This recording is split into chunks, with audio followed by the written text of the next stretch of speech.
Hello student, मैं राज sir राज physics classes में आपका स्वागत करता हूं। तो आज हम लोग देखने जा रहे हैं विद्युत धारा का पार्ट 8।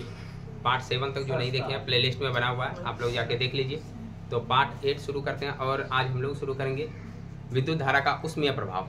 क्योंकि हम लोग देख चुके हैं जो ना प्रतिरोधों का संयोजन, पिछले जो ना वीडियो में हम लोग देखे प्रतिरोधों का संयोजन, और शायद तुम लोगों को जो क्लियर हो गया होगा क्या प्रतिरोधों का संयोजन कितना तरह से होता है, कौन कौन, श्रेणी क्रम और समांतर क्रम। दोनों में हम लोग अंतर भी देख लिए थे कि नहीं। अब यहाँ से हम लोगों को देखना है विद्युत धारा का ऊष्मीय प्रभाव। विद्युत धारा का ऊष्मीय प्रभाव। अरे शांति बनाए रखो। देखो, विद्युत धारा का ऊष्मीय प्रभाव किसको कहते हैं? जब किसी तार से हम जो ना विद्युत धारा प्रवाहित करते हैं तो वो तार गर्म होने लगता है, होता है कि नहीं? जब किसी तार से हम विद्युत धारा प्रवाहित करेंगे तो वो तार क्या होने लगता है, गर्म। तो गर्म जो हो रहा है तो विद्युत धारा जो है ना वो ऊष्मा के रूप में क्षय हो रहा है, ठीक है। और इसी को जनरली कहते हैं विद्युत धारा का ऊष्मीय प्रभाव। जब किसी चालक से धारा प्रवाहित किया जाता है तो वो चालक तार गर्म होने लगता है, जिसे हम लोग कहते हैं विद्युत धारा का ऊष्मीय प्रभाव। कि विद्युत धारा किस में कन्वर्ट हो रहा है, ऊष्मा में। अब ये कैसे होता है, ध्यान से सुनो पहले। जब हम देखते हैं कि ये कोई चालक तार है, ठीक है, तो इस चालक तार, चालक किसको कहते हैं? चालक बताए थे, चालक किसको कहते हैं? चालक, कंडक्टर जो अपने से होकर विद्युत धारा प्रवाहित होने दे उसको चालक कहते हैं। क्लियर है? चालक मतलब जो अपने से होकर जो है धारा ऊष्मा को प्रवाहित होने देता है उसको क्या कहते हैं? चालक कहते हैं। चालक में यदि हम देखें तो मुक्त इलेक्ट्रॉन होता है। क्या होता है? मुक्त इलेक्ट्रॉन। तो धातु यदि हम देखें विद्युत का सुचालक होता है कि नहीं? तो विद्युत का सुचालक का मतलब है कि उसके पास मुक्त इलेक्ट्रॉन है। क्या है? मुक्त इलेक्ट्रॉन। तो जब हम किसी चालक को, ठीक है, देखो परिपथ से हम जब जोड़ते हैं, पहले इसको परिपथ बनाते हैं, तो चालक किसको कहते हैं ये जान गए कि जो अपने से होकर जो ना धारा को प्रवाहित होने दे उसको क्या कहते हैं? चालक कहते हैं। और धारा के साथ ऊष्मा को भी जाने देता है, ठीक है, उसको भी हम लोग चालक कहते हैं। चालक में यदि हम देखें तो मुक्त इलेक्ट्रॉन पाया जाता है। कौन सा इलेक्ट्रॉन? मुक्त इलेक्ट्रॉन पाया जाता है, ठीक है। तो मुक्त इलेक्ट्रॉन तुम लोग को तो पता होगा, जैसे मान लो कि जो सोडियम कोई धातु है, ठीक है, और इसमें हम लोग देखते हैं कि 1s2 2s2 और 2p6 और 3s1। तो हम देखते हैं कि ये जो है ना बाह्यतम कक्षा में इलेक्ट्रॉन है, इसी इलेक्ट्रॉन को कहते हैं मुक्त इलेक्ट्रॉन। तो धातु के पास मुक्त इलेक्ट्रॉन है, क्लियर है? तो यहाँ हम देखेंगे कि मुक्त इलेक्ट्रॉन जिसके पास है वो चालक होता है। वो क्या होता है? चालक होता है। तो अब यहाँ देखते हैं जो है ना ये कोई धातु है, जब इसको हम परिपथ से जोड़ते हैं, ध्यान समझना, जब इसको हम परिपथ से जोड़ते हैं, बैटरी बना दिए, एक यहाँ हम कुंजी लगा दिए, ठीक है, और इसको जोड़ दिए। तो जब हम चालक को जोड़े बैटरी से तो इस चालक के सिरों पर विभवांतर उत्पन्न होता है। जब ये बैटरी से जुड़ता है तो इसके सिरों पर विभवांतर उत्पन्न होता है। मान लो चालक का सिरा ये है, यहाँ पे विभवांतर उत्पन्न हो गया, ठीक है, तो विभवांतर भी। बोले यहाँ तक में कोई दिक्कत है? अब हम देखें तो जो ना यहाँ पर जो है एक एमीटर लगाते हैं, एमीटर जो कि धारा को मापता है, धारा को मापता है। और यदि हम यहाँ देखें श्रेणी जो ना समांतर क्रम में ऐसे जोड़ देंगे जो है ना वोल्ट मीटर को, जो कि विभवांतर को मापता है। क्लियर हुआ? तो ये हो गया मेरा परिपथ पूरा। अब हम देख रहे हैं कि जो चालक है, ध्यान समझना, ये कोई चालक है और चालक में क्या है? मुक्त इलेक्ट्रॉन है। क्या है? मुक्त इलेक्ट्रॉन है। ये मुक्त इलेक्ट्रॉन, फ्री इलेक्ट्रॉन जो होता है, जब यहाँ से धारा प्रवाहित होता है तो ये एक दूसरे को टक्कर मारता है, ठीक है। ये जो इलेक्ट्रॉन है एक दूसरे को टक्कर मारता है। तो मुक्त इलेक्ट्रॉन प्रवाह किधर होता है? तो उच्च विभव से निम्न विभव, निम्न विभव से उच्च विभव की ओर मुक्त इलेक्ट्रॉन अंदर में। और धारा देखें तो धारा जाता है उच्च विभव से निम्न विभव की ओर, लेकिन मुक्त इलेक्ट्रॉन जो प्रवाहित होता है वह जो ना निम्न से उच्च की ओर, निम्न से उच्च की ओर। तो जो यदि हम लोग देखें मुक्त इलेक्ट्रॉन का प्रवाह, मुक्त इलेक्ट्रॉन का प्रवाह, तो ये जो प्रवाह होता है यह उच्च विभव की ओर होता है, उच्च विभव की ओर होता है। अब जब ये इलेक्ट्रॉन जो ना जाएगा तो ये आयन से टकराता है, आपस में टकराता है। टकराने से क्या होगा, ये जो ना अपना जो ऊर्जा है, ठीक है ना, वो ऊर्जा जो है ना मतलब टकराने के कारण खो देता है। क्लियर है? और ये ऊर्जा लगातार टक्कर के कारण धीरे धीरे उष्मा में कन्वर्ट होने लगता है, क्योंकि जब कभी कोई चीज देखना कि जब आपस में टकराता है, ठीक है ना, तो उससे क्या उष्मा उत्पन्न होता है कि नहीं?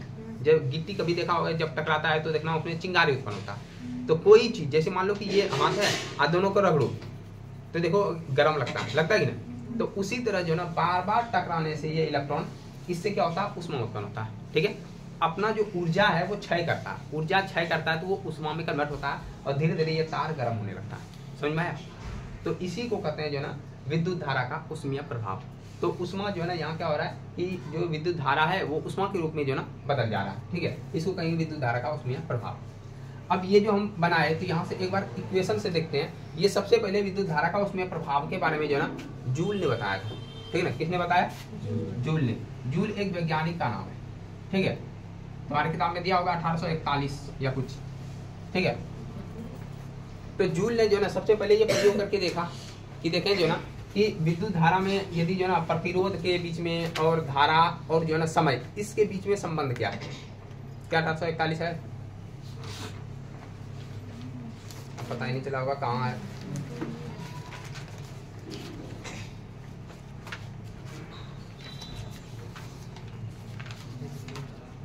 मिल गया? जूल ने जो ना अपना नियम भी दिया। जूल ने 3 नियम दिया था। ठीक है, जूल ने जो उष्मा संबंधित जो नियम दिया विद्युत धारा का उसमें प्रभाव में, ठीक है, इसमें 3 नियम दिया, उसको जूल का नियम कहते हैं। किसका नियम कहते हैं? तो वही हमको जानना है जूल का नियम क्या है। ठीक है, अब वो नियम कैसे दिया? तो सबसे पहले जो है ना हम इक्वेशन को समझने का कोशिश करते हैं। ठीक है, ध्यान से समझना ये नियम क्या दिया था। देखो सबसे पहले यदि हम यहाँ पर देखें तो ये मान लो कोई जो ना चालक है तो इसके पास प्रतिरोध है कि नहीं? इसके पास मान लो R प्रतिरोध है। कितना प्रतिरोध है?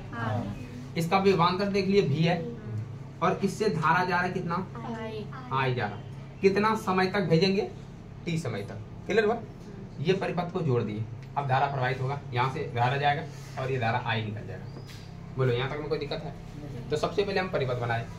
अब यहाँ देखो यदि हम देखें तो धारा जो ना हम जो ना रे अल्लाह ने करो, तो यहाँ से तुम लोग जो जान रहा है कि जब जो ना हम T समय तक धारा प्रवाहित करते हैं तो विद्युत धारा का मान क्या होता है? तो सबसे पहले तुम लोग को जो ना लिख देना है कि माना कि जो ना एक परिपथ है जिसमें जो ना I धारा प्रवाहित होता है तो उससे कितना जो ना मतलब कि आवेश प्रवाह होगा। ठीक है, यदि हम देखें विद्युत धारा बराबर जानते हैं कि Q/T होता है। क्या ये जानता है कि नहीं? विद्युत धारा बराबर, किताब का उपयोग करते रहना। ठीक है ना, विद्युत धारा बराबर हो गया जो ना I बराबर Q/T। हम कहें कि एकांक समय में प्रवाहित होने वाले आवेश को विद्युत धारा कहते हैं। और यदि हम कह दें T समय तक प्रवाहित कर रहे हैं I विद्युत धारा तो कितना आवेश जाएगा? ठीक है ना, T समय में देखो ये हम बोले T समय में I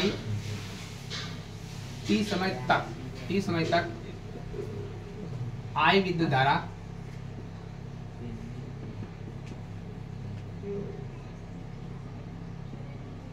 प्रवाहित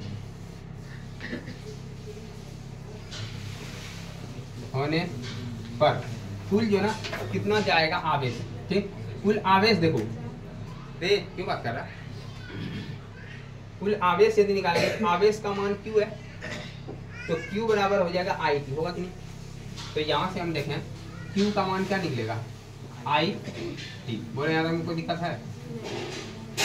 समझ में आया कि यदि यहाँ से धारा जो ना प्रवाहित होगा T समय तक, I धारा प्रवाहित हो रहा है तो कितना इसमें जो ना इलेक्ट्रॉन जाएगा, कितना आवेश जाएगा? तो I जा रहा है T समय तक तो IT हो जाएगा। समझ में आया? तो IT Q बराबर क्या हो गया? IT। अच्छा यहाँ से यदि हम देखें इलेक्ट्रॉन को ले जाने में, आवेश को ले जाने में कार्य भी तो करना पड़ता है। हम बोले थे कि विभव उत्पन्न होता है, तो विभव क्या होता है कि एकांक धन आवेश को अनंत से विद्युत क्षेत्र के किसी निश्चित बिंदु तक लाने में किया गया कार्य, ये विभव कहलाता है। और विभवांतर बताए थे कि किसी विद्युत क्षेत्र में, ठीक है, जो मान लो जो ना न्यू स्टूडेंट है जो ऑनलाइन में भी जिसको समझ में नहीं आ रहा है तो वो सबसे पहले पार्ट 7 तक देख ले। क्लियर है? इसके बाद पार्ट 7 तक टोटल जो ना डिटेल से पढ़ा दिया है। अब हम बताए थे इसमें कि जैसे मान लो कि ये कोई विद्युत क्षेत्र है और इसमें जो है ना एक बिंदु से दूसरे बिंदु तक ले जा रहे हैं इलेक्ट्रॉन को, ठीक है ना, आवेश को। तो एक बिंदु से दूसरे बिंदु तक लाने में कार्य करना होगा कि नहीं। और जब ये एक बिंदु से दूसरे बिंदु तक लाने में किया गया कार्य होता है उसको विभवांतर कहते हैं। क्या बताए? बात अनंत से करेंगे तो वो विभव होता है, और जब एक बिंदु से दूसरे बिंदु तक ले जा रहे हैं तो उसको क्या कहते हैं? विभवांतर कहते हैं। और यहाँ विभवांतर भी है। तो क्या यहाँ से ले जाने में कुछ तो कार्य क्या होगा कि नहीं? हम बोले इलेक्ट्रॉन को ले जाने में कार्य करना पड़ेगा। तो कितना कार्य कर रहा है? तो हम क्या जानते हैं कि जो कार्य होगा, और यदि तुम जानता है, देखो वी नो दैट लैंग्वेज तुम्हारी किताब में लिखा हुआ है कि जो ना आवेश को जो ना टी समय तक आई आवेश को ले जा रहे हैं, ठीक है ना, सॉरी आई जो ना विद्युत धारा प्रवाहित हो रहा है, क्यू आवेश को ले जा रहा है, तो ले जाने में किया गया कार्य, ठीक है ना। तो यहाँ हम लिखते हैं डायरेक्ट किया गया कार्य, किया गया कार्य। तो कितना कार्य होगा? तो हम क्या जानते हैं वी नो दैट से कि V बराबर होता है W/Q, पता है कि नहीं? बोले यहाँ तक क्लियर है? V बराबर W/Q होता है। तो हमको यहाँ चाहिए क्या? कार्य चाहिए ना, तो W चाहिए, W बराबर VQ होगा। बोलो W बराबर VQ होगा। कोई दिक्कत यहाँ तक? अब देखो ऊपर में हम Q का मान निकाल दिए, निकाले, तो क्या यहाँ Q का मान पुट कर सकते हैं? तो जब यहाँ Q का मान पुट करेंगे तो W बराबर V और Q का मान है IT। क्या है? IT। ये देखो, तो कार्य कितना हुआ? कार्य हुआ VIT।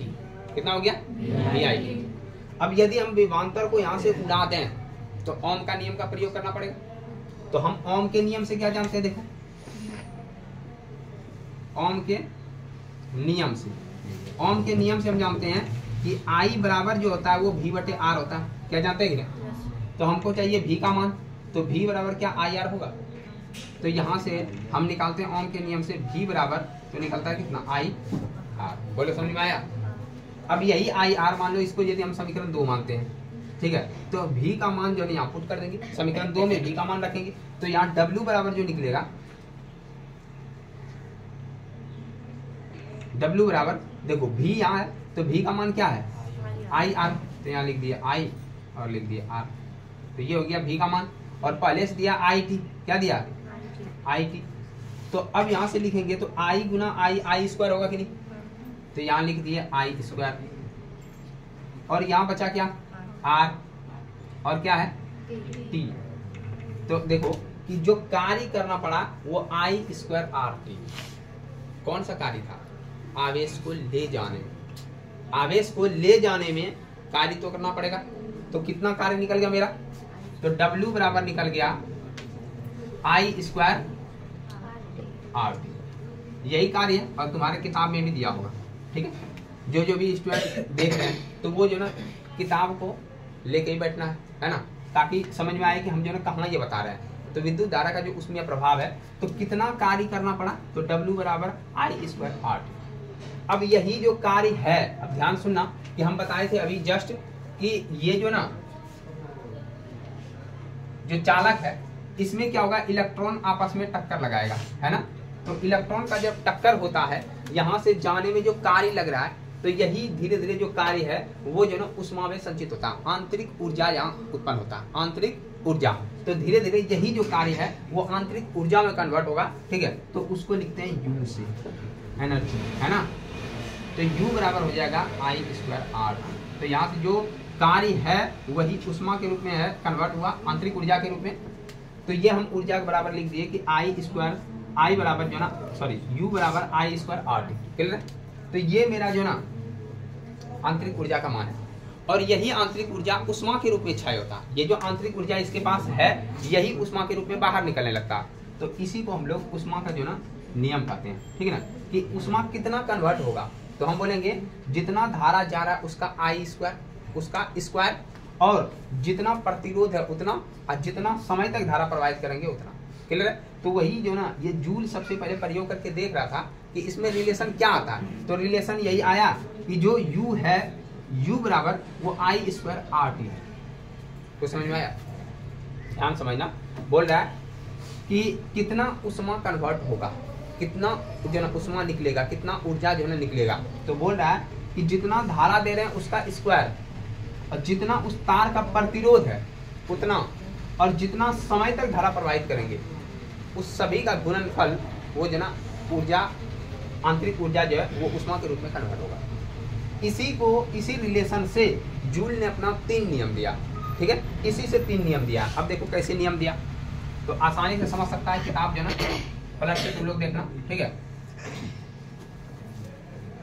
अब देखो ये जो है, यदि हम देखें तो इससे निकाला नियम कैसे, ध्यान से देखो। U बराबर मेरा निकला I² R, तो ये नियम दिया था 1841 में, ठीक है, 1841 में किसने दिया? जूल ने। जूल वैज्ञानिक का नाम है, इसीलिए इसको कहते हैं जूल का नियम। किसका नियम? जूल का नियम। जूल वैज्ञानिक ने दिया, इसलिए इसको कहते हैं जूल का नियम। तो इसने कितना नियम दिया? 3 नियम। कितना नियम? 3 नियम। अब तीनों नियम देखना, क्योंकि ये एग्जाम में पूछता है कि जूल के नियम को लिखें। अब हम इसी से नियम बनाएंगे। इससे नियम क्या है कि यदि हम U का मान देखें, जो ऊर्जा है, ठीक ना, यही ऊर्जा ऊष्मा के रूप में कन्वर्ट हुआ, तो पूछ रहा है कि ये जो ऊर्जा है जो ऊष्मा के रूप में कन्वर्ट हुआ है, ये समानुपाती होगा I² का। किसका? I² का। कब समानुपाती होगा? जब R और T नियत हो, R व T कांस्टेंट हो। क्या हो? कांस्टेंट। बोले समझ में आया कि यदि R और T को नियत रखा जाए तो उस परिपथ में प्रवाहित होने वाले धारा का जो वर्ग है वह ऊष्मा के समानुपाती होता है। ये तुम्हारे लैंग्वेज में दिया हुआ है, ठीक है ना। अब जिसको जो ना देखना किताब में, तो किताब में देख सकता है, वहां पर ये तुम्हारा जो ना नियम लिखा है, क्लियर है। तो ये पहला नियम हो गया। दूसरा नियम इसी से निकाला है, सारा इसी से। अब I के लिए लिया तो अब R के लिए लेगा। तो R के लिए देखो यहाँ क्या लिया है कि U समानुपाती है क्या? R। और कब? जब I और T नियत हो। नियत का मतलब हो गया कि कांस्टेंट, मतलब बदलना नहीं चाहिए, क्लियर है, बदलना नहीं चाहिए। मतलब जब I, मतलब विद्युत धारा जितना प्रवाहित हो रहा उतना ही होना चाहिए, और T समय तक, T यहाँ कांस्टेंट हो, नियत। नियम क्या दिया है कि यदि, ध्यान सुनना, यदि किसी परिपथ में I तथा जो ना प्रवाहित होने वाले जो ना समय है, यदि I और T दोनों जो ना नियत हो, तो उस जो ना परिपथ का जो प्रतिरोध है, प्रतिरोध वह जो ना विद्युत धारा का जो ना ये ऊष्मा जो ना ऊष्मा के समानुपाती होता है। मतलब जो परिपथ से जो ऊष्मा उत्पन्न होगा वह जो ना प्रतिरोध के समानुपाती होगा। कब? जब I और T नियत है। समझ में आया? तीसरा जो ना इसी से नियम निकाला, I के लिए हो गया, R के लिए, अब T के लिए लेगा, तो U समानुपाती T। बोला जब जो ना I तथा R नियत, क्लियर हुआ, मतलब कांस्टेंट। तो यहाँ बोल रहा है कि T समय तक यदि जो ना ऊष्मा देखें तो वो जो ना T के समानुपाती होगा जब I तथा R जो ना नियत। तो ये 3 जो नियम दिया, इसी तीनों नियम को कहते हैं जो ना जूल का नियम। क्लियर हुआ? जूल का नियम यही है। तो ये तीनों यदि मिलाते हैं तो वही बनता है जो ना U समानुपाती I² R। मतलब यही जो रिलेशन निकाला है वही मान लिख दिया। तो इसी को कहते हैं जूल का नियम। तुम्हारे किताब में दिया है, जो ना 10th का स्टूडेंट है या 12th का स्टूडेंट है, ठीक है ना, दोनों के लिए फिजिक्स का जो ना जूल का नियम है काफ़ी इंपॉर्टेंट है और ये एग्जाम में पूछता है, ठीक है। यदि जो ना किताब है तुम्हारे पास भारती 1, तो भारती 1 का जो ना यदि हम देखें फिजिक्स में, तो पेज नंबर जो ना 74, ठीक है, 74 में यहाँ देखना है कि यहाँ बनाया हुआ यन परिपथ, उसके बाद सारा जो ना बात लिखा हुआ भी जो हम बता दिए, ठीक है।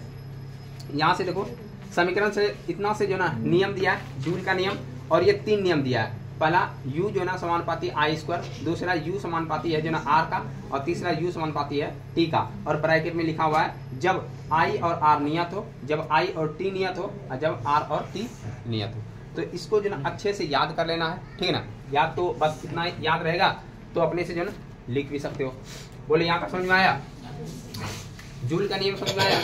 तो जूल वैज्ञानिक ने 1841 में एक नियम जो ना प्रतिपादित किया जिसे जूल का नियम कहते हैं। और जूल का नियम जो ना पहले रिलेशन ये बता दिया कि कैसे कैसे ये आया, U बराबर I² RT, ठीक है। और इसी से 3 नियम का प्रतिपादन किया जिसे जूल का नियम कहते हैं। क्लियर है? अब जूल का नियम, जूल ने जो ना उष्मा, ये जो ना कन्वर्ट जो हो रहा है ये उष्मा, ठीक है ना, विद्युत धारा जो उष्मा में कन्वर्ट हो रहा है, इसके अनुसार नियम दिया और इसी के अनुसार ये अपना जो ना ऐसा ही मात्रक भी बना दिया, ठीक है ना। ऐसा ही मात्रक जैसे हम देखें कि न्यूटन ने दिया, तो न्यूटन का ऐसा ही मात्रक जो ना, यदि न्यूटन ने जो नियम दिया था बल संबंधित, ठीक है, तो बल का ऐसा ही मात्रक क्या रखा, न्यूटन, ठीक है। तो उसी तरह यदि हम देखेंगे यहाँ कि जो जूल ने नियम दिया उष्मा संबंधित, इसलिए उष्मा का ऐसा ही मात्रक भी जूल होता है। क्या होता है? जूल होता है। और कार्य का भी ऐसा ही मात्रक क्या होता है? जूल होता है। तो ये याद रखना। अब यहाँ से हम लोग थोड़ा सा आगे बढ़ते हैं।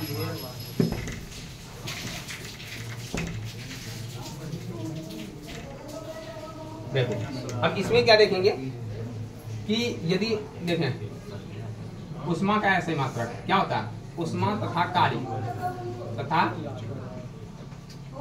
का ऐसा मात्रक क्या होता है, उष्मा तथा कार्य का ऐसा मात्रक होता है जूल, ध्यान समझना। और यदि हम उष्मा का सीजीएस मात्रक देखें, सीजीएस जो इंपॉर्टेंट है, एग्जाम में पूछता है, सीजीएस मात्रक ये है ऐसा ही मात्रक, ठीक है। तो ऐसा ही मात्रक जो ना वो एमकेएस पद्धति में जाता है, एमकेएस पद्धति, और ये तुम लोग जो ना 9th में पढ़ा है कि एमकेएस पद्धति, मात्रक पद्धति देखा तो एमकेएस होता है मीटर, किलोमीटर जो ना मीटर हो गया, किलोग्राम हो गया और सेकेंड हो गया। सीजीएस होता है सेंटीमीटर, ग्राम और सेकेंड होता है, मतलब छोटा मात्रक है ना। तो सीजीएस मात्रक में पूछता है कि उष्मा का सीजीएस मात्रक क्या होता है, तो कैलोरी होता है। क्या होता है? कैलोरी, ठीक है। कैलोरी को लिखते हैं CAL, ये लिखते हैं ना, KL लिखते हैं, देख लो किताब में थोड़ा, CAL ये जो ना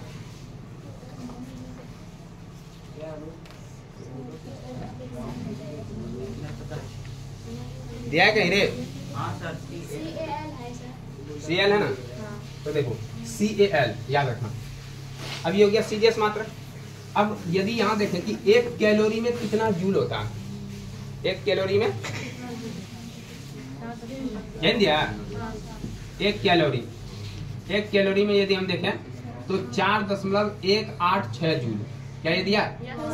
और इसी को बराबर में लिखा है 4.2 जूल, 4.2 जूल होता है। तो ये याद रखना है कि एक कैलोरी में जो ना कितना जूल हो गया, 4.2 जूल। हाँ लगभग में है, क्योंकि ये एग्जैक्ट दिया 4.186, क्लियर है। तो ये हो गया जो याद रखना है। उसके बाद यदि हम देखें तो उष्मा को जो ना मापने, जैसे मान लो जो ना हम लोग देखते हैं जो विद्युत धारा जो ना खपत करते हैं, अच्छा खपत करने के लिए तो आ गया है, चलो इतना समझ में आया कि नहीं। उसके बाद हम लोग देखते हैं विद्युत शक्ति, ये हो गया तुम्हारा उष्मा जो ना खत्म हो गया, ठीक है। अब उष्मा का जो उसमें प्रभाव है जो दैनिक जीवन में हम लोग देखते हैं, ठीक है ना, वो आगे चर्चा करते हैं। पहले हम लोग थोड़ा शक्ति का प्रयोग कर लेते हैं, ठीक है, मतलब शक्ति क्या होता है नहीं होता उसके बारे में थोड़ा जान लेते हैं।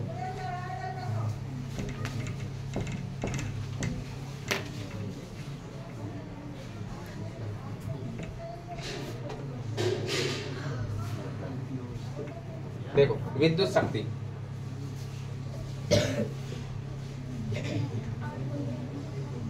विद्युत शक्ति। अब देखो शक्ति क्या होता है, पावर। शक्ति मतलब पावर। तो पावर यदि हम कहें, जैसे मान लो कि कभी कोई काम करते हैं, ठीक है ना, तो बोलते हैं अरे तुम्हारे पावर है ये काम करने का, मतलब वहाँ पावर मतलब शक्ति मतलब दर्शा रहा है क्या ये काम करने का क्षमता है तुम्हारे पास। जैसे मान लो कि कोई जो ना 15 जो ना ईटा ले जा रहा है माथा पे, ठीक है, तो कोई बोलेगा कि तुम्हारे पावर है 15 को ले जाने का, तुम 10 को ले जाता, हम 15 ले जाते हैं। यदि जो ना मान लो कि शक्ति बहुत ज्यादा, कोई मान लो कि हाथ से ही नारियल फोड़ देता, फोड़ता है कि ना, तो बोलेगा कि तुम्हारे पावर है, फोड़ के दिखाओ। तो पावर मतलब वो शक्ति का बात कर रहा है। शक्ति मतलब क्या क्षमता है तुम्हारे पास। तो यदि हम देखें तो ध्यान सुनना, अरे कार्य करने का जो क्षमता है वो ऊर्जा होता है। क्या तुम्हारे पास ऊर्जा है, तो हम बोलते हैं क्या तुम्हारे पास क्षमता है, क्लियर है। तो कार्य करने का क्षमता ऊर्जा होता है, लेकिन कार्य करने का दर किस रेट से तुम कर सकता है, यदि तुम कर सकता है तो कितना स्पीड से कर सकता है, तो उसको हम लोग कहेंगे शक्ति। ध्यान समझना। तो शक्ति कहते हैं, तो देखो एक बताए तुमको ऊर्जा, क्या बताए, ऊर्जा। ऊर्जा होता है कार्य करने की क्षमता, कार्य करने की क्षमता, कि कितना क्षमता है तुम्हारे पास, ये क्षमता हो गया, कितना क्षमता है तो उसको ऊर्जा कहते हैं। तुम्हारे पास ऊर्जा, हाँ ऊर्जा है, इतना कार्य कर देंगे, लेकिन किस दर से करेगा। अब मान लो कि जो ना मान लो कि जो ना 100 ईटा है, 100 ईटा ढोने में कोई 1 घंटा लगा दे रहा, ठीक है ना, कोई 1 घंटा लगा रहा, और कोई 100 ईटा जो ना 10 मिनट में धो दे रहा। तो यहाँ देख रहे हैं कि ऊर्जा जो ना, ऊर्जा दोनों खपत कर रहा है, लेकिन शक्ति किसके पास ज्यादा है, किसके पास है, 10 मिनट के पास, ये बहुत जल्दी काम कर दे रहा। क्लियर है ना। तो ये बोल रहा है कि कार्य करने का क्षमता जो ना, कार्य करने का जो क्षमता है वो ऊर्जा कहलाता है, लेकिन कार्य करने का जो दर है उसको शक्ति कहते हैं। किस दर से काम कर रहा है। जैसे मान लो कोई जो ना ग्राउंड का चक्कर मारता है, ठीक है ना, कोई मान लो दौड़ने वाला होता है तो वो ग्राउंड का चक्कर मारता है, तो कोई चक्कर मारता बोलेगा हम जो ना 12 चक्कर मार के आए, ठीक है। अब कोई बोलेगा कि हम भी जो ना 12 चक्कर मारे, लेकिन कोई 1 घंटा मार रहा है और कोई जो ना आधा घंटा मार दिया। समझ में आया। तो यदि हम देखें तो उसमें अलग अलग क्षमता है कि नहीं, अलग अलग क्षमता है। तो हम शक्ति को दर्शाते हैं किससे, ध्यान सुनना, शक्ति हम कहते हैं कि कार्य करने की दर, ठीक है ना,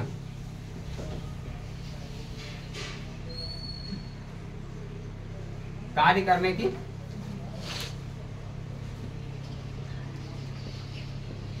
दर। अच्छा ये है कार्य करने की दर, शक्ति P बराबर WT, क्या होता है, P बराबर WT। तो कार्य हम बोलते हैं जो ना, शक्ति का डिफिनेशन यदि दिया होगा किताब में, तो विद्युत ऊर्जा को खपत करने की दर। क्या दिया है, यदि हम शक्ति देखें तो हम बताए कार्य करने की दर, तो ऊर्जा को खपत करने की दर, ऊर्जा को खपत करने की दर विद्युत शक्ति कहलाता है। क्योंकि हम सिर्फ अभी जो ना कार्य करने की दर को यहाँ हम शक्ति बोल रहे हैं, क्लियर रखना। तो कौन कार्य कर रहा है, तो विद्युत। तो हम बोलते हैं विद्युत ऊर्जा को, विद्युत ऊर्जा की, यह है विद्युत ऊर्जा की खपत करने की दर,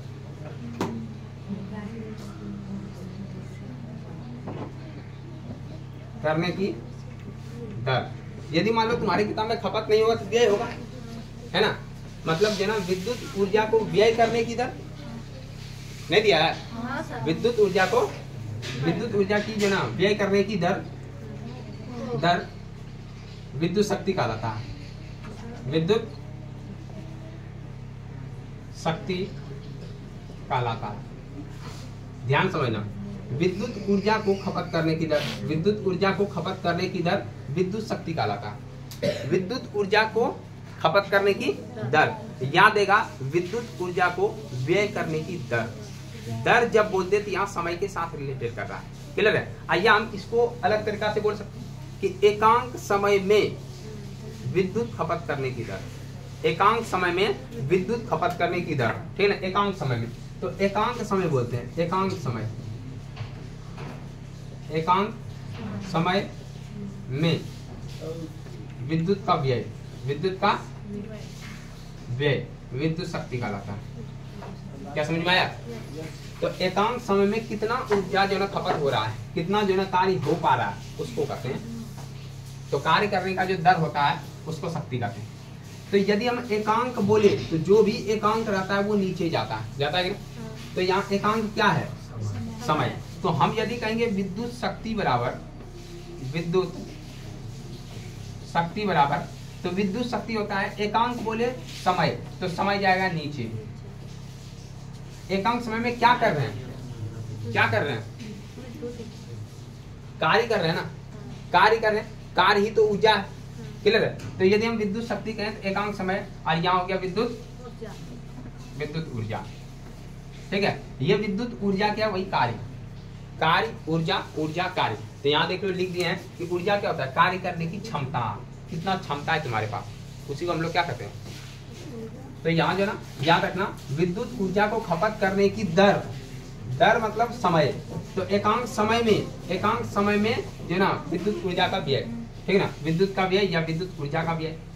तो एकांक जो है वो नीचे गया समय, और जो विद्युत ऊर्जा है वो ऊपर जाएगा। बोलो समझ में आया यहाँ तक कि विद्युत शक्ति एकांक समय में विद्युत ऊर्जा का व्यय, उसको क्या कहते हैं, विद्युत शक्ति कहते हैं। क्या कहते हैं इसको, विद्युत शक्ति। तो हम यदि इसको इंग्लिश में लिखें तो P फॉर पावर होता है, और ऊर्जा वही जो ना कार्य के रूप में लिखते हैं। तो क्या W दिया है और समय P। तो ये तुम्हारा फॉर्मूला निकल गया कि P बराबर W/T।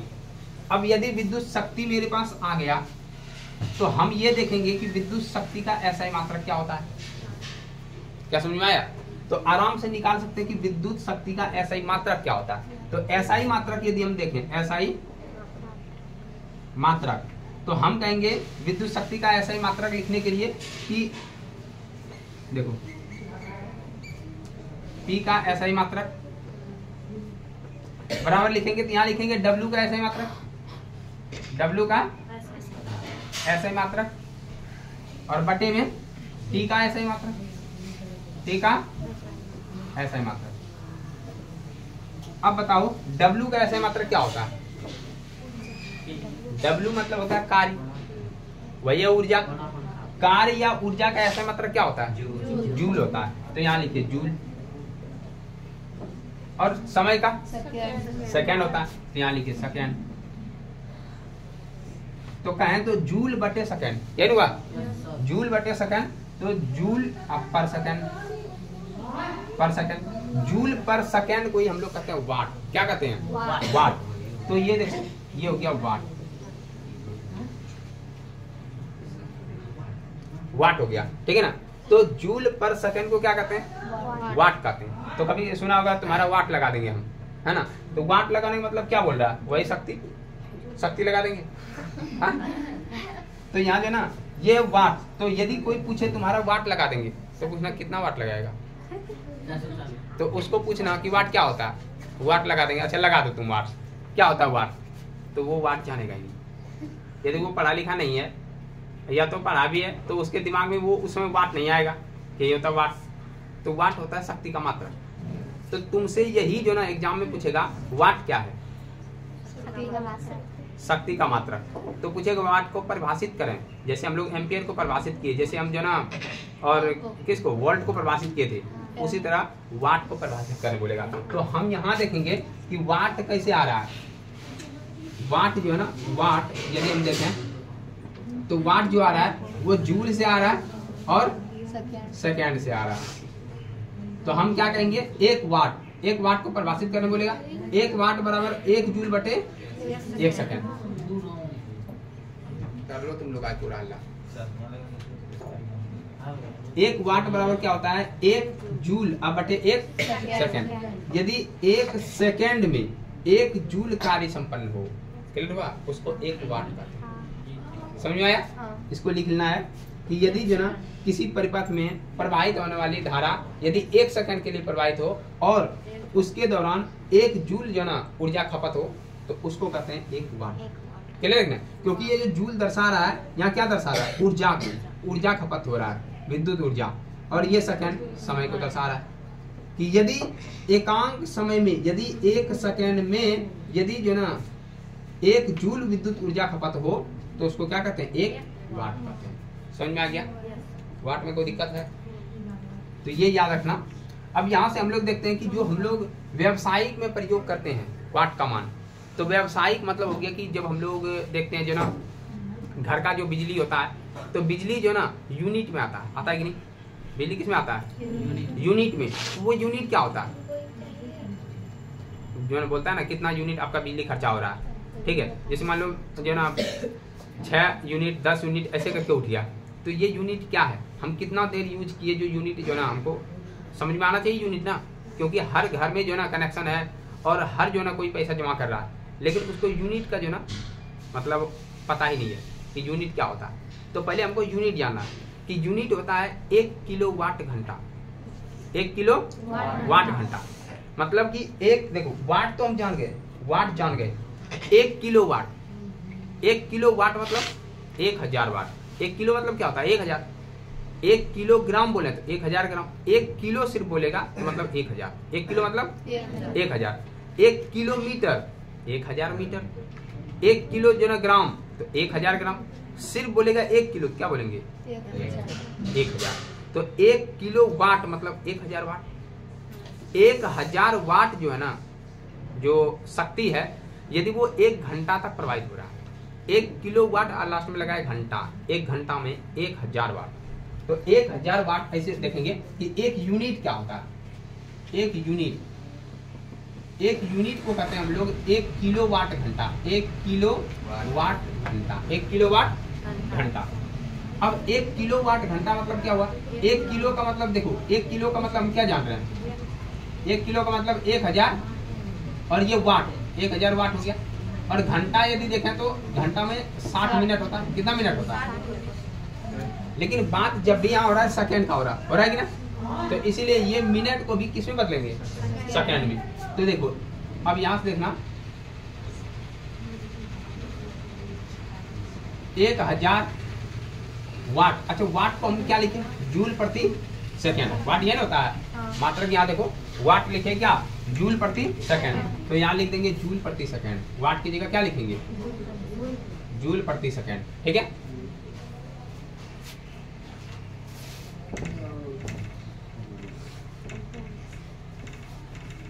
ध्यान से समझना, ये हो गया जूल प्रति सेकंड।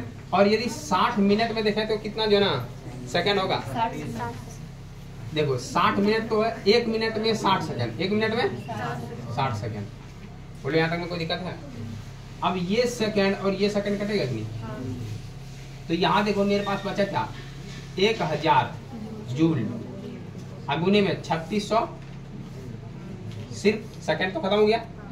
तो इसको यदि गुना किए तो 1000 अगुना 3600 और यहाँ जूल लिख देंगे। तो अब देखो ये 3 जीरो यहाँ है, 2 जीरो यहाँ, 5 जीरो होगा कि नहीं।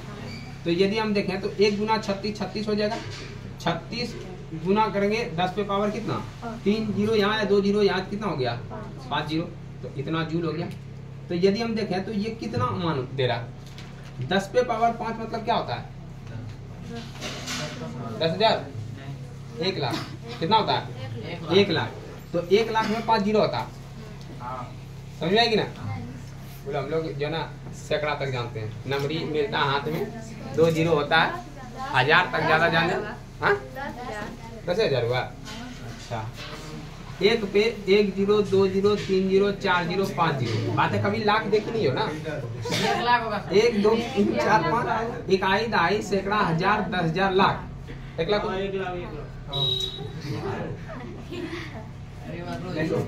बात है। बोले हम लोग 10 टकिया 100 टकिया और ज्यादा 2000 तक का कम हो जाता है, क्लियर रखना। तो इससे ज्यादा कम है ही नहीं। यहाँ देखो अब रे इसको वैज्ञानिक संकेत में लिखेंगे, तो वैज्ञानिक संकेत में हम कैसे लिखते हैं, 36 देखो 36 को हम ऐसे लिख सकते हैं क्या, 3.6 गुना 10 लिख सकते हैं। क्योंकि 36 से यदि मान लो कि ये दशमलव उड़ाएंगे तो नीचे आएगा 10 और 10 कटेगा तो 36 आ जाएगी। तो इसीलिए वैज्ञानिक संकेतन में यदि हम लिखते हैं तो 3.6 गुना 10 करके ये 36 आता है। और यहाँ पर 10 पे पावर 5 जूल हो गया। अब यहाँ देखो 3.6 अगुना 1 10 यहाँ है और 5 यहाँ है, तो कितना हो जाएगा 6। तो 10 पे पावर कितना हो गया 6। ये वैज्ञानिक संकेतन में क्या होता है कि एक अंक के बाद दशमलव डालेंगे, एक अंक के बाद दशमलव, इसको वैज्ञानिक संकेतन कहते हैं। क्लियर है, ये 11th में भी तुम लोग पढ़ेगा और 9th में भी इस तरह कुछ दिया हुआ है। तो ये हो गया, इसी को कहते हैं हम लोग एक यूनिट। क्लियर हुआ, एक यूनिट। यदि कोई बोले कि एक यूनिट में हम लोग कितना जो ना ऊर्जा का खपत करते हैं, तो हम कहेंगे 36 लाख जूल, और या तो बोलेंगे 3.6 गुना 10 पे पावर 6 जूल। क्लियर हुआ, ये ऑब्जेक्टिव में पूछता है, इसलिए इसको अच्छा से याद रखना। ठीक है, क्वेश्चन पूछ देगा कि एक यूनिट में कितना जूल होता है, 3.6 गुना 10 पे पावर 6 जूल होता है। और या इस तरह नहीं दे तो 36 लाख। क्लियर हुआ, 36 लाख 3600। यहाँ देखो यहीं से गुना करके हम देखे थे, 36 हो गया, 5 जीरो यहाँ, इकाई दहाई सैकड़ा हजार 10,000 लाख 10 लाख 36 लाख 36 लाख। कभी इस तरह दे सकता है या तो कभी इस तरह देगा। बोले यहाँ तक में कोई दिक्कत है? अब यहाँ से हम लोग चलते हैं जो ना विद्युत शक्ति पे कुछ फॉर्मूला निकलता है। क्लियर है, जो कि इम्पोर्टेंट है और वो ऑब्जेक्टिव में पूछता है। ध्यान से सुनना, देखो ये सबका इस तरह खतरनाक कार्बनिक आएगा। क्या बोलता है सर, अभी बिजी है ना? हम बिजी हैं। मतलब लाइव देखो ध्यान से देखना क्या होता है। विद्युत शक्ति, विद्युत शक्ति हम देखें कि ऊर्जा खपत करने की दर, ऊर्जा खपत करने की हम कहें कि 1 सेकंड में कितना विद्युत ऊर्जा खपत कर रहे हैं, इसी के दर को हम लोग क्या करते हैं, शक्ति करते हैं। ठीक है, तो शक्ति यदि हम देखें तो P बराबर निकला मेरा W/T। बोले यहाँ तक में कोई दिक्कत है? कोई दिक्कत? अब हम देखे थे कि ये जो W है ये विद्युत ऊर्जा है, और यही ऊर्जा तो अभी हम जस्ट निकाले थे इक्वेशन में। अभी जो निकाले W बराबर क्या I²RT निकाले थे जूल के नियम से, जूल के नियम से ये निकाले ना। तो यहाँ से हम लोग देखे तो यहाँ रख दें क्या जो ना W का मान I²RT और बटे में तो TT खत्म हो गया। हाँ, उसके बाद आया I²R। तो एक जो P का मान निकला I² क्या निकला, R निकला। ये फॉर्मूला बना कि नहीं? एक P का मान निकल गया ये। दूसरा इसमें क्या करेगा, यदि मान लो कि I का मान हटा दे तो किससे हटाएंगे?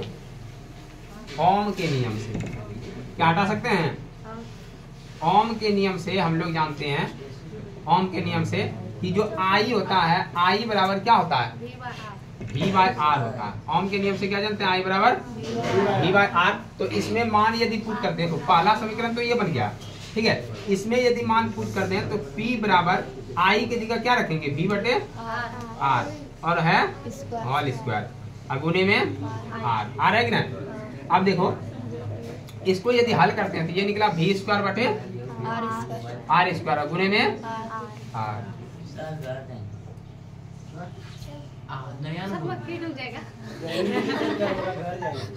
ये देखो उधर से एकदम स्लोली स्लोली निकल जा, निकलो निकलो, फास्ट निकलो।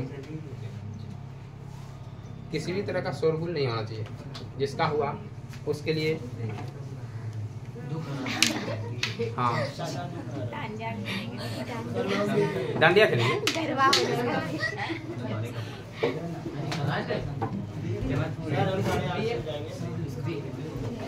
बोले तो शोरगुल नहीं करने। देखो यहाँ से ये कट जाएगा, अब यहाँ बचेगा क्या, V²/R, V²/R हो गया। ठीक है, तो P बराबर देखो एक निकल गया V²/R। तुम्हारे किताब में दिया होगा, दिया है कि नहीं? किताब में दिया है क्या, ये मान निकला है। अब यदि देखो हम चाहें कि जो ना R को हटा दें, हम क्या चाहेंगे, R को हटा दें। तो R यदि हटाएंगे तो देखो ओम के नियम से हम R का भी मान निकाल सकते हैं।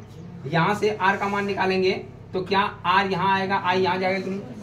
तो यहाँ से यदि हम R का मान निकालते हैं, R बराबर V/I होगा। बोलो R बराबर V/I। तो इसी में मान पुट कर देंगे तो P बराबर हो गया यहाँ I²। देखो I² और इनटू में R का मान देखो V/I। क्या I और I² से खत्म होगा कि नहीं। तो यहाँ बचा के मेरे पास IV, मतलब P बराबर IV कहें, या हम कह सकते हैं क्या VI, या हम क्या कहेंगे VI। तो देखो ये मान निकला। तो तुम्हारे किताब में ये तीनों जो वैल्यू दिया होगा P का मान, शक्ति का ये तीनों मान होता है। ठीक है ना, एक तो होता है P बराबर IV या तो VI, P बराबर V²/R, P बराबर I²R।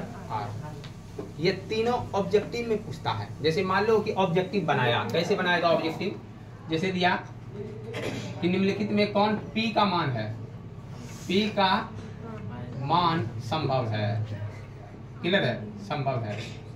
तो पहला जो ना बनाया A, B, C और D। पहले में दे दिया I²R, दूसरे में दिया I²V, IV, ठीक है ना। तीसरे में दिया मान लो कि दे दिया जो ना V²/R। चौथे में दिया सभी, क्या बोलेंगे सभी।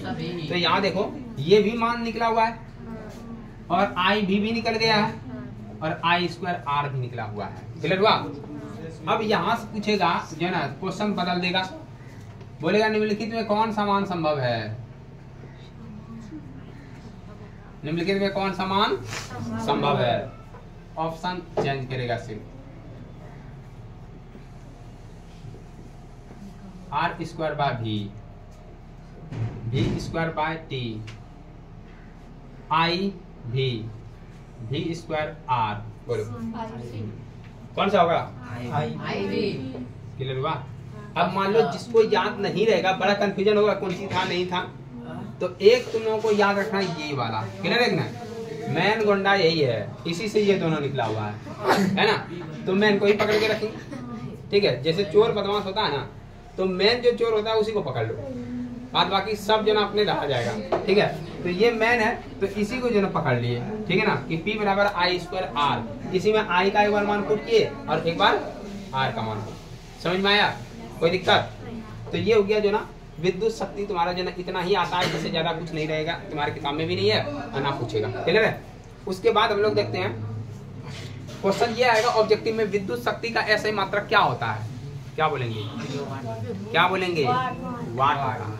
यदि पूछेगा कि उसका व्यावसायिक मात्रक क्या होता है, तो किलोवाट घंटा, है ना? किलोवाट घंटा। और उसी को क्या कहते हैं?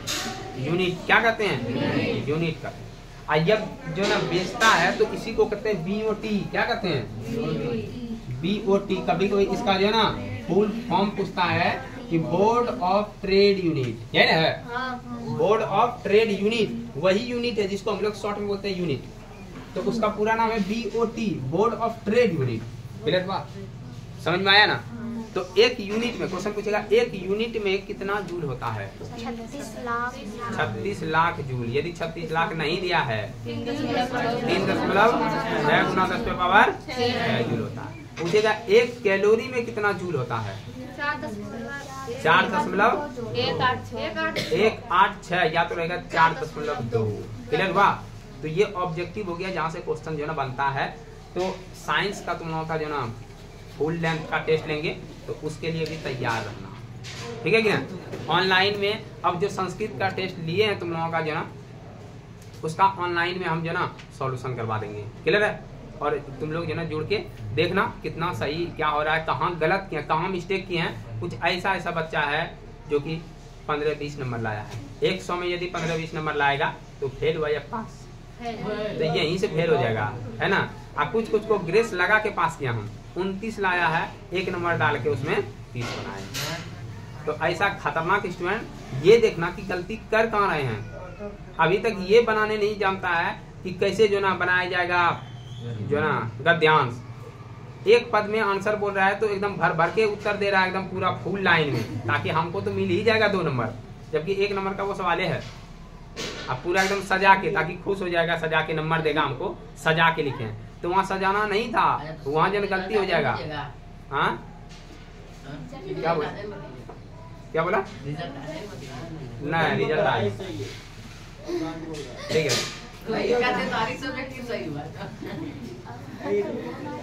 रोहित भूल किया है।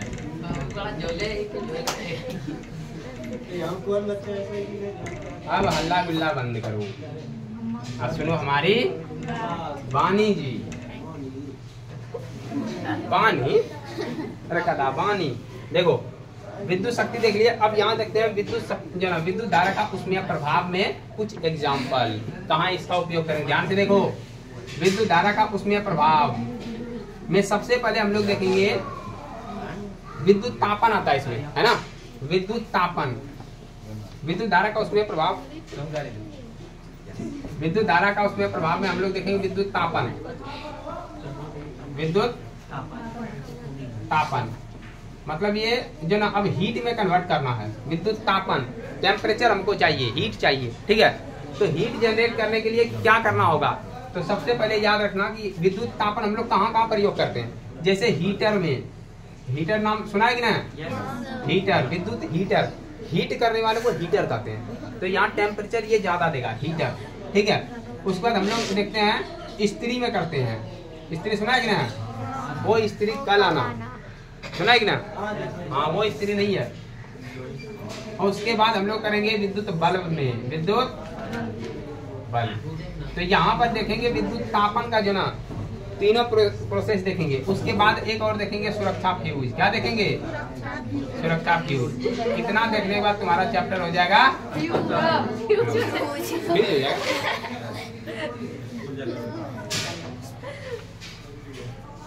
क्या देखो करेगा ला। एक तो पहले से हो रहा है, दूसरे में मेरा मूड खराब करेगा तो बिना फालतू का भी जो बंद करके सबको कूट देंगे। यहाँ देखो जब तक ये खत्म नहीं होगा तब तक छुट्टी नहीं मिलेगा। क्लियर है? और जल्दी खत्म करते हैं। देखो यहाँ हीटर जो होता है विद्युत तापन के लिए क्या जरूरी है? विद्युत तापन के लिए देखो ताप लाना है, ठीक है ना, तो उसके लिए प्रतिरोध बढ़ाना पड़ेगा। क्योंकि यदि प्रतिरोध बढ़ेगा तो धारा जाना चाहेगा, और प्रतिरोध का ऐसा गुण होता है वो धारा जाने ही नहीं देगा। जब धारा नहीं जाएगा तो आपस में टकराएगा इलेक्ट्रॉन। इलेक्ट्रॉन जब टकराएगा तो ऊर्जा उत्पन्न होगा, उसी से फिर ऊष्मा उत्पन्न होगा, वही हीट के रूप में कन्वर्ट हो जाएगा। क्लियर है ना? तो यहाँ याद रखना कि हीटर में क्या होता है कि हीटर देखें या इस्त्री देखें या जो ना विद्युत बल्ब तो एक अलग होगा। ये दोनों जो ना एक जैसा काम करता है। तो इसमें विद्युत तापन के लिए क्या है कि प्रतिरोध उच्च होना चाहिए। प्रतिरोधकता कितना होना चाहिए? उच्च होना चाहिए। और उसके बाद गलनांक भी क्या होना चाहिए? गलनांक भी उच्च होना चाहिए। ध्यान से समझना पहले। जैसे मान लो कि हम हीटर का प्रयोग कर रहे हैं, तो हीटर कभी तुम लोग देखा होगा, जैसे मान लो पानी गर्म करने वाला भी होता है ना, ऐसे करके पानी गर्म करने वाला ऐसे ऐसे आता है, इसको बाल्टी में डुबा दो, ठीक है, यहाँ से ऐसे तार है और ये बोर्ड में जो है जोड़ दिए। हाँ, करंट नहीं लगेगा बंद रखने का। इसको क्या कहते हैं? हाँ? इसका नाम क्या है? नाम नहीं जानते हो? नहीं। तो सुनो पहले, तो ये जो ना पानी गर्म करने के लिए इस तरह होता है, ठीक है।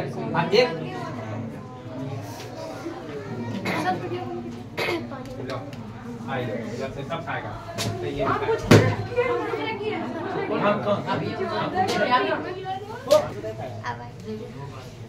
देखो, यदि हम देखें विद्युत हीटर में क्या होना चाहिए? एक तो प्रतिरोधकता क्या होना चाहिए? उच्च होना चाहिए, और दूसरा गलनांक भी उच्च होना चाहिए। यदि गलनांक उच्च नहीं होगा, बहुत ज्यादा धारा प्रवाहित होगा तो वो गल जाएगा। गलनांक उच्च का मतलब गले नहीं। जैसे हम लोग जो ना खाना बनाते हैं, ठीक है, तो खाना जब बनाते हैं तो जो लोहिया होता है उसको हम रखते हैं जो ना कहाँ पे, जाके गैस पे। अब मान लो कि यदि जो ना कि उसका जो ना गलनांक यदि निम्न होगा तो लोहिया गल जाएगा। अब समझ में नहीं आया? जैसे मान लो प्लास्टिक का लोहिया है, ठीक है, तो प्लास्टिक का हम जो ना बनाए हैं और उसमें गए खाना जो ना बनाने के लिए, जैसे गैस पे जो ना चढ़ाए प्लास्टिक गल गया। क्यों गला? क्योंकि उसका गलनांक कम है। तो हम ऐसा जो ना उपयोग करेंगे जिसका गलनांक उच्च होगा। क्लियर है ना? तो गलनांक जब उच्च होता है तो वो गलेगा नहीं। तो यहाँ बोल रहा है कि हीटर सब में भी वही करते हैं, गलनांक उसका उच्च रखते हैं, नहीं तो ज्यादा जो ना हीट उधर से जो ना ज्यादा मान लो धारा आएगा जिसके कारण वो गल जाएगा। जैसे सुरक्षा फ्यूज तुम लोग देखा होगा। सुरक्षा फ्यूज में क्या होता है, जब धारा ज्यादा आता है तो सुरक्षा फ्यूज गल जाता है। सुरक्षा फ्यूज नहीं जानता तुम लोग? फेज जानता है? फेज ये देखो, ये जो है ना, इसमें क्या है कि जो ना ये देखो ये तार लगा हुआ है ना, जब धारा ज्यादा आएगा तो ये तार क्या हो जाएगा? गल जाएगा। तो गलेगा तो कनेक्शन कट हो जाएगा।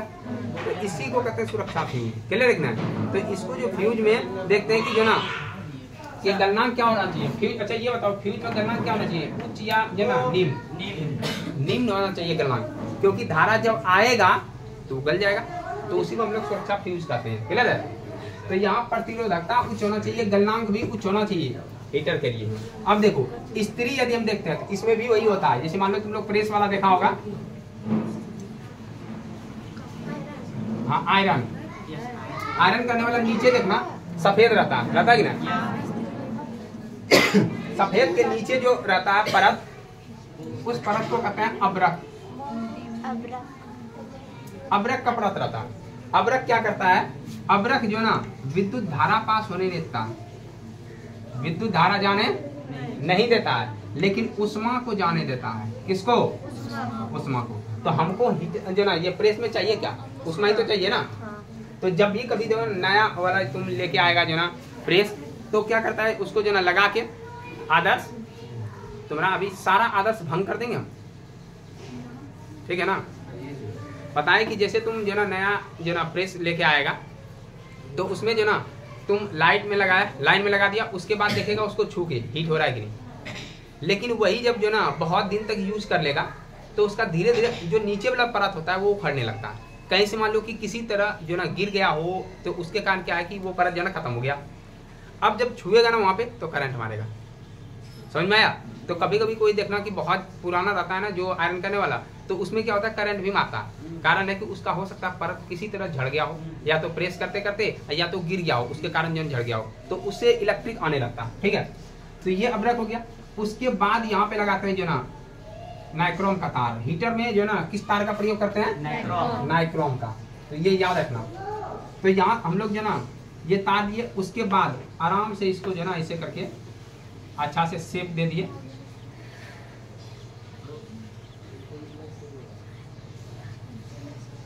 हम लोग इस तरह का आयरन बना दिए और यही जो ना बोर्ड में जोड़ दिए। आए समझ में? यहाँ पे एक जो ना स्विच भी है जो कि जो ना अलग अलग जो ना हीट पे अलग अलग कपड़ा को प्रेस करता है। ठीक है ना। अब यहाँ पे एक बल्ब भी लगा दिए, रेड वाला, क्लियर है ना। ये बन गया प्रेस। तो अंदर में देखो प्रेस में यही रहता है, अंदर में कुछ नहीं है। ये जो ना नाइक्रोम जो ना उपस्थित रहता है। उसके बाद ये नीचे अब्रक है। अब्रक क्या करता है जो ना कि विद्युत धारा को जाने देता है और हीट को जाने देता है। ठीक है, तो अंदर में कुछ और नहीं है, खोल के कभी देख लेना, क्लियर है। भले मार खा जाएगा, है ना। कौन मारेगा? जो खरीद के लाया, है ना। गार्जियन देगा जो ना बड़ा बन रहा है इंजीनियर है ना, लेकिन कभी ऐसा काम कर सकता है। लाइट में लगा के नहीं खोलना है, डायरेक्ट ऐसे ही खोलना। ठीक है, तो ये हो गया तुम्हारा जो ना प्रेस करने वाला। विद्युत बल्ब देखते हैं। देखो बल्ब में क्या होता है, ध्यान समझना पहले। बल्ब का यदि हम संरचना देखें तो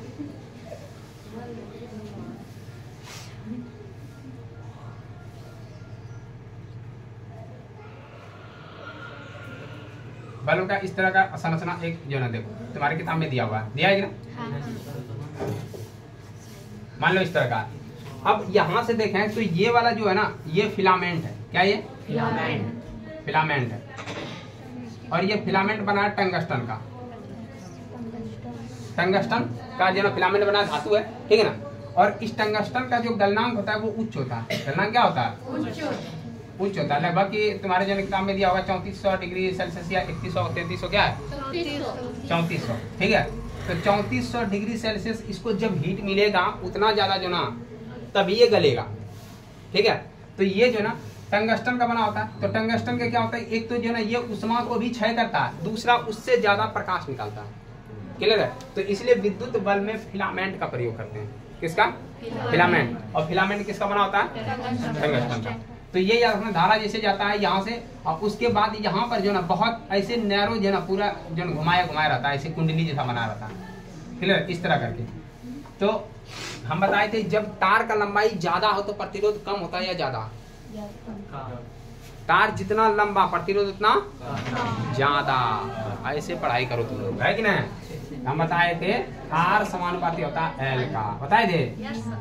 तो जितना ज्यादा लंबा उतना ही प्रतिरोध। यहाँ प्रतिरोध चाहिए अधिक, क्योंकि प्रतिरोध रहेगा तब तो धारा को रोकेगा, और रोकेगा तभी तो ये जो ना यहाँ पे अलग अलग, जैसे मान लो कि जो ना हीट में जो ना प्रकाश में ये जो ना बदलेगा। ठीक है, तो ये हो गया फिलामेंट। टंगस्टन का बना होता है। इसका जो ना गलनांक होता है लगभग 3400 डिग्री सेल्सियस। ठीक है, जब कभी ज्यादा इससे ज्यादा यदि मान लो कि जो ना धारा पहुंच जाए तो वो जो ना फ्यूज खत्म हो जाता है। क्लियर है, मतलब कि ये फिलामेंट जो ना गल जाता है, तो गलने के बाद बल्ब फ्यूज हो जाता है। बोले समझ में आया? इसी तरह का जो ना यदि हम देखें तो सुरक्षा फ्यूज भी होता है।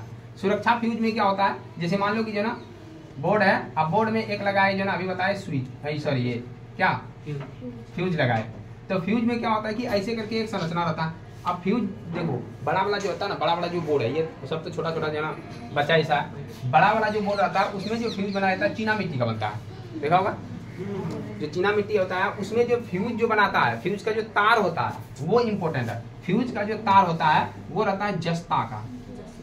जस्ता यहाँ रहता है इसमें क्या जो ना टीन, ये रहता है। और प्लस में रहता है शीशा। जस्ता या शीशा, और प्लस में टीन। क्या ये दिया है? Yes sir. जो जस्ता दिया होगा या टीन दिया होगा? जस्ता या सॉरी टीन। टीन या शीशा? टीन, शीशा, लेड, लेड शीशा ऐसा। पता ही नहीं चलता है। लेड वही है। जस्ता या लेड, जस्ता या लेड या टीन दिया है। पहले क्या दिया? पहले दस्ता दिया, दस्ता, शीशा, टीन। जस्ता है, छोड़ो यहाँ सुनो पहले। ये बानर इस सबको जना आनर बानर कभी किताब भी जाके पढ़ा करो। देखो जस्ता या शीशा या उसी को लेड कहते हैं। तो जस्ता या लेड, ठीक ना, आप उसके साथ मिलाएंगे टीन। क्लियर है? मतलब तुम टीन ले लो, एक तो टीन लिए और दूसरा में शीशा ले लेंगे। क्लियर है? तो टीन या शीशा, या बोले टीन या जस्ता, तो इससे बनाते हैं सुरक्षा फ्यूज। क्लियर है? इससे क्या बनाते हैं? तो ये हो गया मिश्र धातु। क्या हो गया? मिश्र धातु। तो इस मिश्र धातु को ही हम लोग सोल्डर कहते हैं। क्या कहते हैं? सोल्डर। अब ये सोल्डर नहीं, सोल्डर जिससे बनाते हैं जेना फ्यूज। अब ये क्या होता है? इसका गलनांक, ध्यान सुनो पहले, इसका जो गलनांक है, इसका गलनांक निम्न होता है। इसका गलनांक क्या होता है? निम्न होता है। तो ये याद रखना, गलनांक इसका निम्न होता है और प्रतिरोध उच्च होता है। क्लियर है? तो प्रतिरोध जो ना बढ़ेगा तभी तो गलेगा। तो इसीलिए जो ना जहाँ तक प्रतिरोध भी निम्न होता है, लगभग प्रतिरोध भी निम्न होगा और गलनांक भी निम्न होगा। क्लियर है? तो यहाँ से हम लोग देखें कि इसका जो ना ये याद रखना, गलनांक निम्न होता है, क्योंकि यदि ज्यादा मात्रा में धारा जाएगा तो क्या होगा? ये जो ना गल जाएगा। ये जो यहाँ तार लगा हुआ है, मान लो ऐसे करके जुड़ा हुआ, तो ज्यादा मात्रा में जाएगा तो गल जाएगा। ठीक है? जब ये गलेगा तो जितना भी यहाँ बोर्ड से लगाए हुए उपकरण, ठीक है, तो यहाँ जितना तार ले जाके गए, मान लो कभी जो ना टीवी चला रहे हैं इधर, मान लो इधर जो ना फ्रिज लगा दिए हैं, कुछ जो ना एसी का तार गया है, तो वो सब क्या होगा? बच जाएगा। यदि मान लो कि ये नहीं टूटे और धारा अचानक बढ़ जाए तो जो उपकरण लगा हुआ है वही उड़ जाएगा। हाँ, जहाँ जहाँ मान लो जो ना मात्रा से ज्यादा धारा जाएगा तो वो जो ना प्रतिरोध अधिक दिया, प्रतिरोध अधिक और गलनांक कम। प्रतिरोध आप चार्ज में देख रहे हैं। अरे ध्यान सुनो, देखो बताए कि सुरक्षा फ्यूज, ध्यान सुनना, सुरक्षा फ्यूज, सुरक्षा फ्यूज सबसे पहले पूछेगा क्यों लगाया जाता है? ये नाम से ही सुरक्षा, ठीक है ना, तो सुरक्षा करने के लिए, मतलब परिपथ में जितना भी उपकरण लगा हुआ है उसको बचाने के लिए सुरक्षा फ्यूज का प्रयोग करते हैं। क्लियर है? सुरक्षा फ्यूज किसका बना होता है? तो जो ना शीशा या जस्ता का, और उसके साथ मिलता है टीन। उसके साथ क्या मिलता है? टीन। उससे बनता है सुरक्षा फ्यूज। सुरक्षा फ्यूज का जो गलनांक होता है वो निम्न होता है, क्योंकि गलनांक यदि निम्न रहेगा तो धारा ज्यादा आएगा, तुरंत गल जाएगा वो, और प्रतिरोधकता उच्च होना चाहिए। क्लियर है? क्योंकि प्रतिरोध ज्यादा रहेगा तभी तो रोकेगा, और रोकेगा तो फिर जो ना गल जाएगा। तो सुरक्षा फ्यूज का गलनांक जो निम्न है, गलनांक, तुम लोग ज्यादा हल्ला करता है ना तो दिमाग क्या होता है? जो तुम्हारे हल्ला की तरफ जाता है, और दिमाग मेरा यहाँ भी चल रहा है। ठीक है? इसीलिए शांति बनाए रखो, है कि नहीं तो उसका खामियाजा जो ना गलत ही होगा। देखो तो गलनांक निम्न हो गया और प्रतिरोध क्या हो जाएगा? अधिक हो जाएगा। और सुरक्षा फ्यूज जो ना, यदि मान लो कि जो धारा ज्यादा आता है तो ये गल जाएगा, और गलेगा तो जितना भी परिपथ में उपकरण लगा हुआ है सब बच जाएगा। और यदि ये नहीं जो ना फ्यूज हुआ तो उपकरण जितना भी लगा हुआ है, जितना मान लो कोई टीवी देख रहा है तो धारा ज्यादा जाएगा, टीवी जो ना खत्म हो जाएगा। क्लियर हुआ? तो उसके बाद हम लोग देखते हैं कि, चलो छोड़ो, आज जो ना क्या इतना समझ में आया? तो तुम्हारे जो ना किताब में जो भी दिया हुआ है वो लगभग जो ना कंप्लीट कर दिए। अब एक आध दो पॉइंट यदि कुछ छूट गया होगा तो तुम लोग किताब को देख के, जैसे मान लो कि एक जो ना दिमाग में आया, ये दिया तुम्हारा अनुमतांक दिया। अनुमतांक दिया क्या? हाँ। ये होता है कि जो फ्यूज होता है ना, जिस जो ना ताप, जिस जो ना, हाँ देखें जो ना सुरक्षा फ्यूज जब गल जाता है ना तो गलने का जो क्षमता होता है, जिस जो ना हीट जो ना मतलब उसको मिलता है जो ना, क्या बोलते हैं, धारा, जिस जो ना धारा पर, जिस जो ना वो धारा पर जो गल जाता है तो उसको कहते हैं अनुमतांक, अनुमतांक कहते हैं। ठीक है? जिस जो ना मतलब कि वोल्टेज दिया होगा, है ना, वोल्टेज दिया होगा या धारा दिया होगा जिस पर वो गलता है उसी को कहते हैं, मतलब कि इसका जो क्षमता दर्शाता है जहाँ तक मैक्सिमम, उसी को कहते हैं। क्या दिया है? तो ये याद रखना, ठीक है ना, कि ये जो गलता है उसी को कहते हैं अनुमतांक, मतलब क्षमता, कितना क्षमता है इसके पास।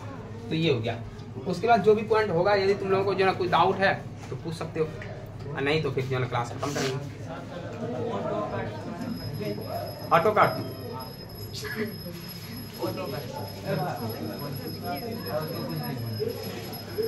अरे ऑटो कट में क्या होता है कि जैसे मान लो जो ना ट्रांसफार्मर तुम लोगों को बताया था कितना तरह का होता है, 2 तरह का होता है, स्टेप अप और स्टेप डाउन। जब कभी वोल्टेज ज्यादा हो जाता है तो हम लोग घर में जो ना जो स्टेबलाइजर होता है उसका प्रयोग करते हैं, ठीक है। तो उसका जो प्रयोग करते हैं जो ना, तो वो जब धारा ज्यादा आ जाता है, ठीक है ना, तो वो ऑटो कट हो जाता है, वो वोल्टेज को कम करता है, ठीक है। तो वहाँ वोल्टेज कम होगा तो उसके बाद जो ना हम लोग वोल्टेज घटा लेते हैं, ठीक है। धारा ज्यादा आया तो ऑटो कट हो गया, लाल बत्ती जल जाता है, ठीक है। उसके बाद उसका जो ना वोल्टेज घटाते हैं तो फिर जो ना चालू कर देते हैं, क्लियर है। तो उसको ऑटो कट कहते हैं, ठीक है ना। ऑटो कट मतलब हो गया कि जब वोल्टेज ज्यादा आ जाएगा तो अपने वो जो ना लाल बत्ती जल जाएगा, और यदि मान लो कि कम हो गया तो फिर तुमको वोल्टेज बढ़ाने के लिए बोलेगा, क्लियर है। तो वो जैसे हम लोग ट्रांसफार्मर का यूज करते हैं वो भी उसके अंदर में एक ट्रांसफार्मर लगा रहता है वोल्टेज को घटाने और बढ़ाने के लिए। और बोलो और कुछ पूछेगा? बस खत्म। तो आज का क्लास यहीं रोक दें। तो चलो तुम लोग क्लास जो ना देख लेना और मतलब कि जो ना कमेंट कर देना कि क्लास जो ना कैसा लगा। तो मिलते हैं नेक्स्ट टाइम, तब तक के लिए।